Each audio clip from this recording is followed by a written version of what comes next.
Hey guys, Zangetsu134 here.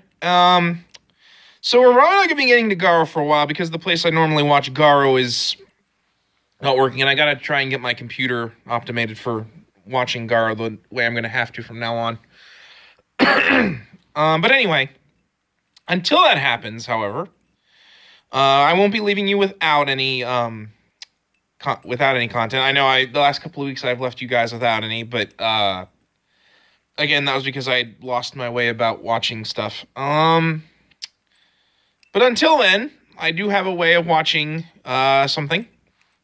And it was kind of an idea that was rolling around my head, but I had to wait. And now I'm going to be reviewing the newest Kamen Rider series as well. This will be coming out whenever I can, whenever the episode is subbed. So it's not going to have a set schedule. It will probably be coming out every week, though, unless they have, like, a golf thing that takes over from the episode. Which happens sometimes with Kamen Rider. But anyway, so, Kamen Rider X-Aid ended at episode 45, and we started with the newest series, Kamen Rider Build. I thought I was going to maybe do summaries, but since the show is new and I'm pretty much just going to watch it and then just talk, I'm going to do something of a summary, but more I'm going to talk about the episode as I think about what I liked about it and what I thought about it and stuff like that, and talk about it. So yeah, Kamen Rider Build episode 1. This was a really, really good first episode. And Toei's really usually pretty good at doing first episodes for Kamen Rider. Almost every series I've watched has had a good first opening episode that gets you really into the show. I mean, even Ghost, which I know a lot of people don't like. But like, I will admit, I thought the first episode of that was really good. And this was really good too.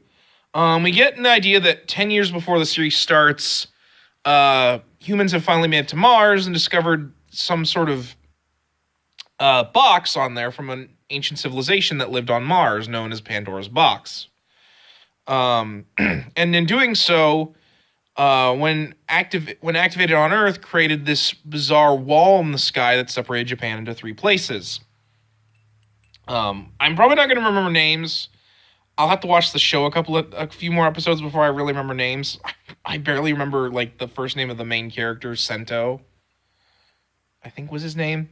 Because I watched it, but it's hard for me to remember all the names because a lot of times when you're watching Toku, the names will just come at you.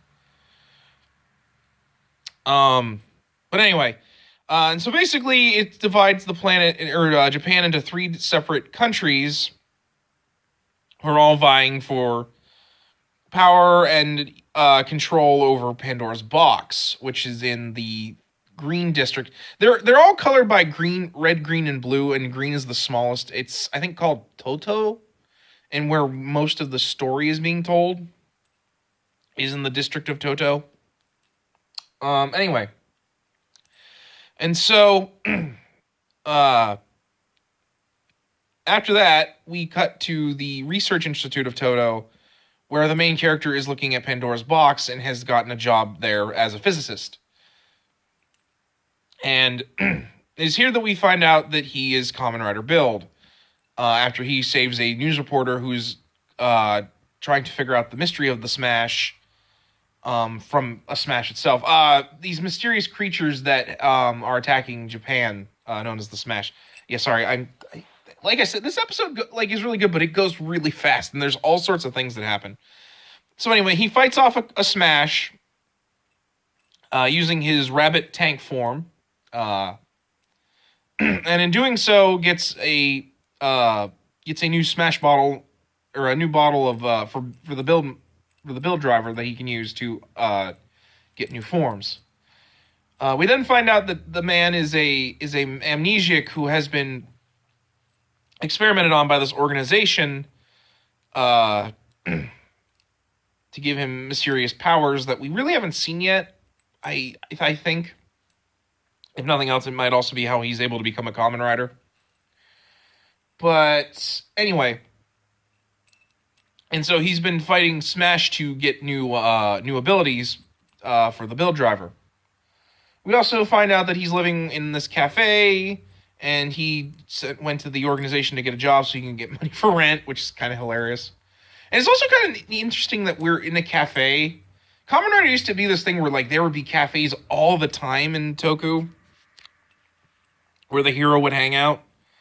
I think the last one we had was Gaim, but even then, like that, there was a long time in between where they had like a cafe as their base of operations, which isn't a bad thing. It's just kind of, I just find it kind of interesting because it used to be like there would always be some cafe that they would work out of. You know, I think I take that back. O's had a cafe too. I always forget O's had a cafe. It wasn't really important, but O's had a cafe. But yeah, I know. My mind's all over the place. So we'll get into the actual plot after they've established he lives with these people and he has this girl that works with him that allows him to optimize the build bottles so that he can use them. He introduces his bike, which is actually cool. It's his cell phone that he puts a build bottle into. I forget what the names of the bottles are called, so I'm going to call them build bottles until I actually remember what they're called. Actually, I don't think they ever. You know what? They never actually said what the name of the bottles were in this episode. That might be something that they'll talk about next episode. I should have had the Kamen Rider wiki up for this. Next time I do this, I'm going to have the Kamen Rider wiki up. Oh yeah, and so he uses it to create a bike for himself, and starts his first day at the lab, which we find out are working with the police of Toto. I almost argue they're like a secret police. They make a lot of references to like the secret police and like stuff that is like references to North Korea, which in this day and age that's something that, they would probably reference. And so we find out that this prisoner who supposedly killed people escaped from prison, as well as is wanted for murder. And as we find out, alongside Sento, much like him, was experimented on. Although he wasn't experimented. He doesn't remember meeting the mysterious Night Rogue, this weird bat-like human that experimented on Sento before, and is going to probably play a role in why Sento was experimented on and why he's Kamen Rider build. So far, I think they're going to imply that he's one of the leaders of the Smash, the Kaijin that they fight. Kaijin meaning monsters. So far, they really have not told us anything about the organization. Mostly it's been about fighting the Smash. So anyway, Smash shows up and tries to attack Sento and the escaped convict, whose name, again, they said it, but I can't remember. It happened. It was on the screen only long enough for me to know what his name was. As the episode was going. And I'm going to forget names really, really badly, and I apologize. This isn't like Garo, where I've watched it like dozens of times and know it pretty well. Anyway. So, the monster attacks Sento and the fugitive, and in order to stop it, he turns into Kamen Rider build. And it's a pretty good episode, a pretty good fight. And now, in order to do this, he has to put 2 bottles into the build driver. One of them being inorganic and one of them being organic. In this case, Rabbit and Tank. Organic goes on the right, inorganic goes on the left. And in doing so, he then will then turn the lever on the build driver, which will then create these pipes that are references, I think, to like gunpla kits or like model kits where like the parts are on like these little plastic racks, and that's the energy comes from those and makes the parts. I also think more likely it's also a reference to 3D printers and how like they also create like these pipes that make the parts via like plastic.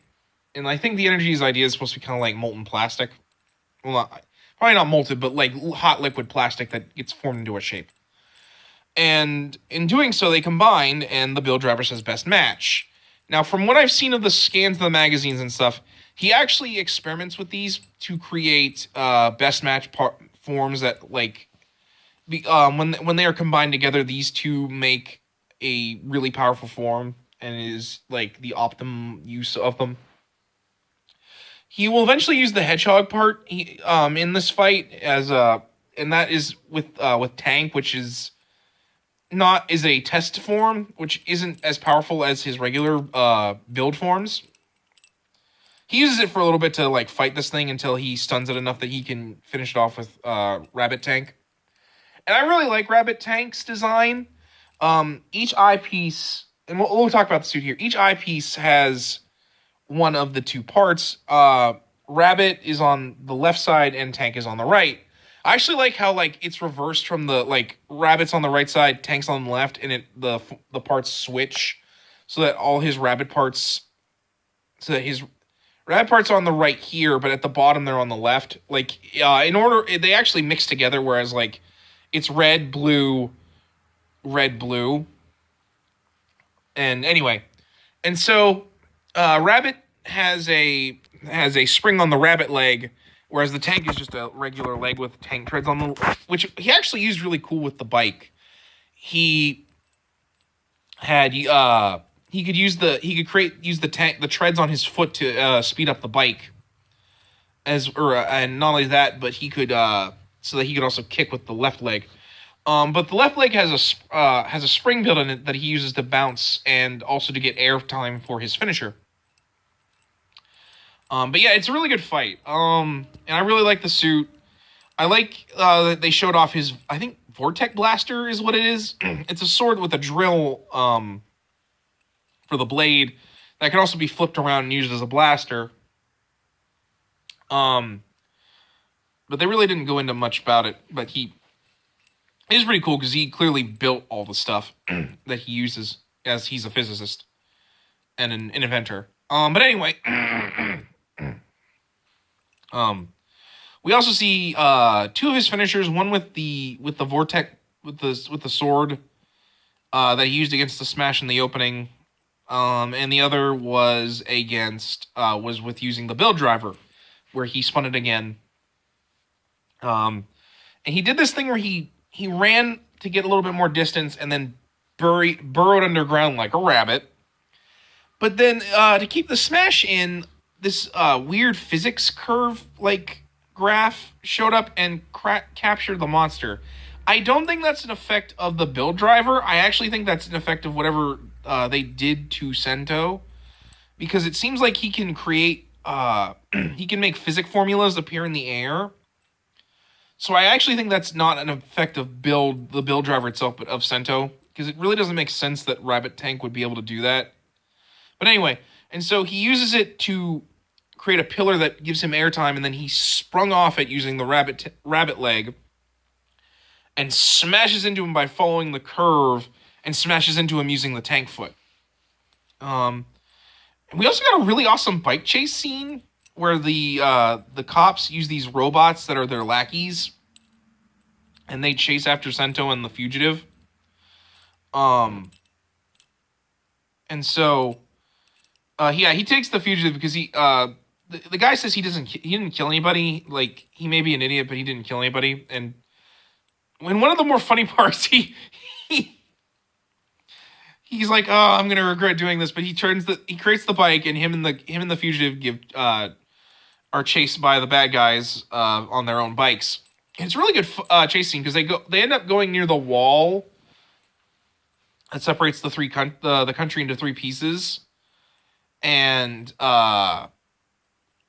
they end up fighting along the wall, and it's actually really good CG. And like, he uses all sorts of tricks.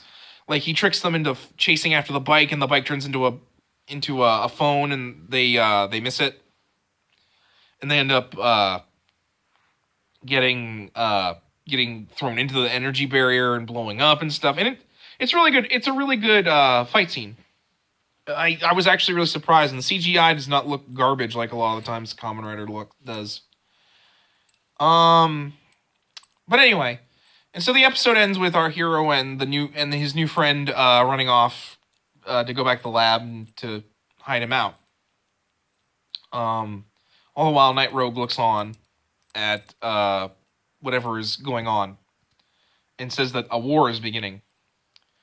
So yeah, like I said, this episode has a lot going for it, because it wants to establish the premise of the series, the rider, the mysteries, and basically the organizations that we're going to be coming into conflict with. Well, I will admit it's kind of fast and a lot of stuff happens. I think it's a very solid episode. There was, again, a lot of humor. Like, there's a part where, like, one of the scientists who's in charge of the Toto Institute hits on a woman and asks her to go to a hotel with him. He basically asked if she'd like to go to a hotel and have sex with him in a kid's show. Amazing. And also some just really funny, like, action moments. And some really good humor. But anyway, so that's my first thoughts. It's a very good episode. I'm looking forward to seeing what will come next in Kamen Rider Build. But yeah, that's my review for now, guys. Until the next episode, I am Zangetsu 134, and I will catch you later. Take care.